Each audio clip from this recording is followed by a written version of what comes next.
Рождество и Новый год в России. Я буду читать русский текст. Если вы не понимаете текст, включите английские или немецкие субтитры. Субтитры можно включить внизу, справа. Die Untertitel kann man unten rechts anschalten. The subtitles can be in the settings on the right switched on. Как вы уже знаете, Новый год – это самый главный, самый веселый и любимый семейный праздник в России. Но так было не всегда. До революции Рождество и Пасха были на первом месте. После революции в России нельзя было праздновать Рождество. Нельзя было петь христианские песни и ходить в церковь. Но русские люди очень любили этот праздник, его тепло и свет. Поэтому в России начали праздновать Новый год. Все атрибуты и символы Рождества перешли в Новый год. Елка, подарки, звезда. В советское время стал очень популярен Дед Мороз. Дед Мороз – это комбинация. Морозко из славянской мифологии, Мороз Иванович из русской сказки, автор Владимир Адоевский, и Святой Николай из христианства. Все дети в России знают, любят и ждут Деда Мороза.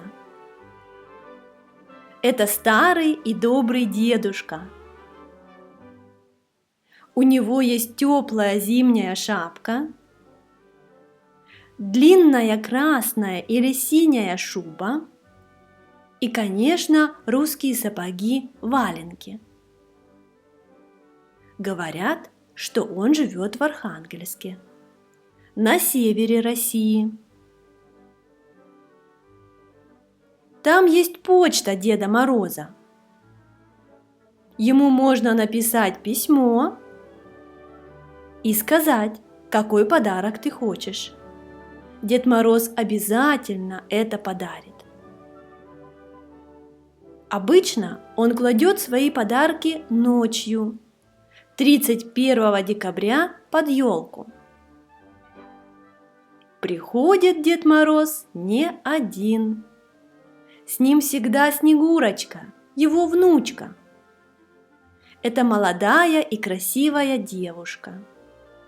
У нее всегда красивая и теплая зимняя одежда.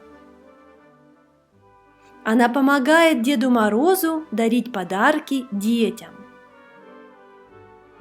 Итак, Новый год в России празднуют 31 декабря.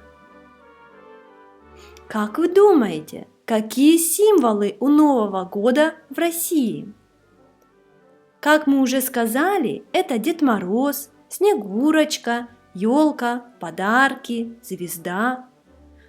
Но уже не желтая Вифлеемская звезда, а после революции красная звезда, как в Кремле. Это салаты оливье и селедка под шубой, шампанское, мандарины,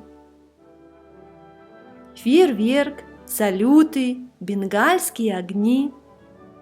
Конечно, Новый год – это часы-куранты в Кремле. Русские люди часто в полночь идут на улицу, едут на площадь или включают телевизор и слушают, как часы бьют 12. Многие слушают поздравления президента. Еще на Новый год часто показывают добрые советские фильмы, например, фильм «Ирония судьбы». Это романтическая комедия о враче из Москвы и учительнице из Санкт-Петербурга. Или «Операция И» Юмористический фильм о советском студенте Шурике. Рождество – это тоже любимый день. Сейчас Рождество можно праздновать. В России это религиозный праздник. Люди ходят в этот день в церковь. Там праздничная литургия. Стоят красивые елки, иногда рождественский вертеп. Маленькие дети очень любят смотреть на вертеп. Рождество в России празднуют 7 января. Почему? Это старый юлианский календарь, где 7 января – это 25 декабря по григорианскому календарю. Россия перешла на григорианский календарь после революции, но церковь не перешла. В России есть еще один зимний праздник. Его празднуют 14 января. Это Старый Новый год. 14 января в новом григорианском календаре – это 1 января в старом юлианском календаре.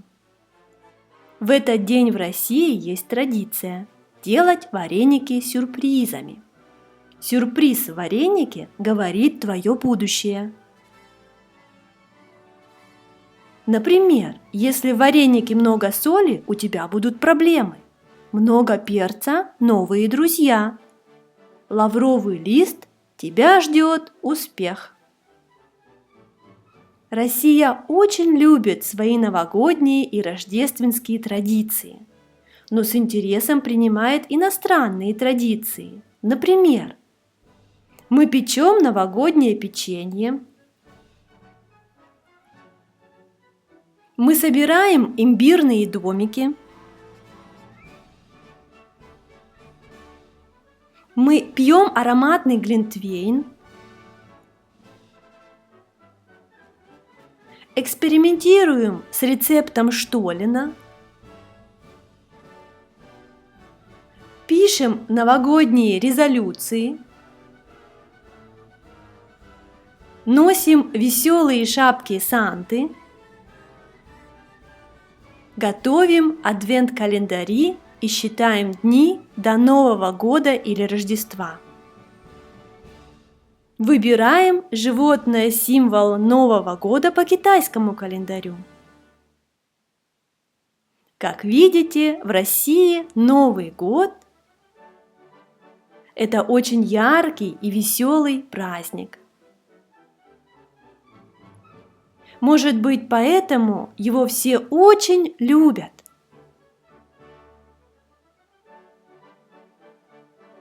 С Новым годом! С Рождеством!